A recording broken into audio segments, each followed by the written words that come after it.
अपने पागल शौहर के साथ जिनसी ताल्लुक कायम करने के लिए मैंने हर मुमकिन कोशिश की थी, क्योंकि मुझे किसी भी तरह बस ताल्लुक बनाना था और फिर तलाक लेकर अपने पहले शौहर के पास जाना था।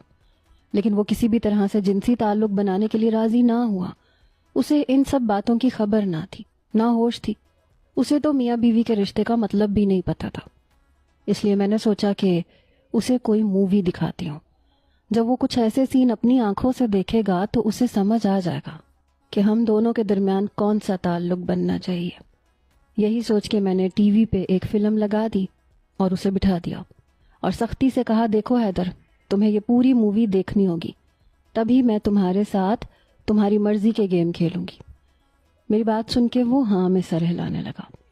उसे टीवी के आगे बिठा के मैं कमरे में आ गई।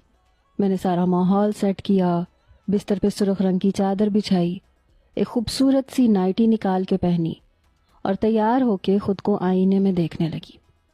आधा घंटा ही गुजरा था कि मेरा पागल शौहर कमरे में आया और गौर से मुझे देखने लगा। मैंने मुस्कुरा के उसकी तरफ देखा और नाइटी का गाउन उतार के फर्श पे डाल दिया। अगले ही लम्हे वो एकदम मेरे करीब आया और पूरी ताकत से बिस्तर पे धकेल के। मैं दुल्हन बनी कमरे में बैठी थी, लेकिन ना दिल में कोई अरमान थे ना कोई खुशी।